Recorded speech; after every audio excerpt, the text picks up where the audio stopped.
Une double alliance. Mashiach dans la paracha de Lech Lecha. Notre paracha de la semaine, Lech Lecha, est intitulée par nos sages d'être une section joyeuse. En effet, chaque matin dans notre prière, nous lisons l'histoire d'Abraham, notre père, le premier juif de l'histoire du monde, qui fut prêt à donner sa vie pour sa foi en un Dieu unique et donna naissance au monothéisme universel.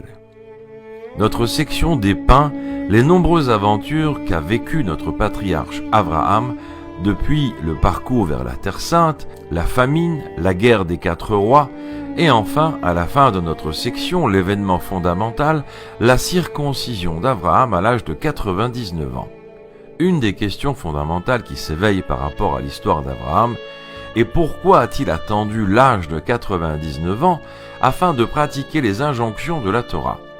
Le Talmud nous précise que notre patriarche respectait les injonctions de la Torah avant même que celle-ci eût été donnée au peuple d'Israël, à un tel point que l'injonction de Eruv Tavshelim, qui est une injonction fixée par les rabbins, a été respectée par Abraham. Donc, pour quelle raison l'injonction de la circoncision, tellement fondamentale dans la vie juive, notre patriarche a attendu l'ordre de Dieu à l'âge de 99 ans afin de pratiquer la circoncision? Le fait est, nombreuses sont les réponses données à cette question. Nous allons aujourd'hui nous attarder sur la perception chassidique face à cette question afin de nous éclairer le sens profond de la circoncision et sa relation avec l'avènement messianique. Avant d'entamer une explication sur le sens de la circoncision généralement, il nous faut méditer un tant soit peu sur le sens de la circoncision du cœur. Qu'est-ce en réalité la circoncision du cœur et qui est supposé le faire? À ce sujet, nous avons trouvé différents versets contradictoires. Il est écrit « Supprimez donc l'impureté de votre cœur ». Il incombe à chaque juif de se circoncire le prépuce de son cœur lui-même.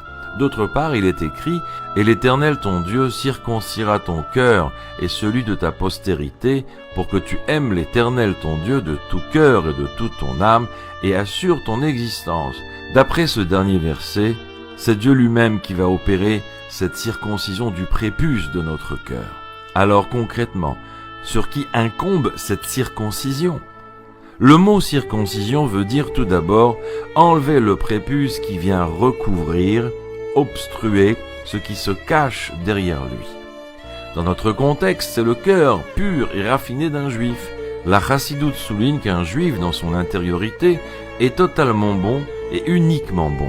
Et ceci malgré qu'il peut nous sembler trouver chez un juif des éléments ou une conduite indésirable dans un contexte de faute, cela ne reste que superficiel, à l'image du prépuce qui recouvre la vérité intérieure. C'est la raison pour laquelle il faut retirer ce prépuce avant de dévoiler la profondeur du cœur juif ainsi que sa dimension éternelle avec Dieu. À la lueur de cette explication, nous pouvons conclure que circoncire le prépuce du cœur, c'est en réalité faire teshuva. Lorsqu'un juif prend conscience de ce qu'il est réellement, il va naturellement changer de conduite. Il va de ses propres mains retirer cette couche superficielle qu'il a complètement recouvert jusqu'à aujourd'hui. Ceci dit, il existe une sorte de circoncision que seul Dieu en personne peut retirer afin de dévoiler. C'est la circoncision dans le futur messianique, ce niveau spirituel supérieur que chaque enfant d'Israël pourra atteindre lors de l'avènement messianique. C'est un dévoilement qui a pour conséquence une fusion parfaite avec le Créateur, un degré d'unicité qui ne peut être attribué que par Dieu lui-même. Cette circoncision dans le futur est une promesse divine. Après avoir assumé notre part de responsabilité ici-bas dans ce monde et œuvré pour retirer ce prépuce, alors Dieu dissipera le voile sur sa présence divine et ainsi nous octroiera un cœur nouveau. C'est la raison pour laquelle notre patriarche Abraham a attendu l'âge de 99 ans pour recevoir l'ordre divin de pratiquer la circoncision. Il voulait obtenir un cœur nouveau et que le prépuce soit le résultat d'un acte d'en haut.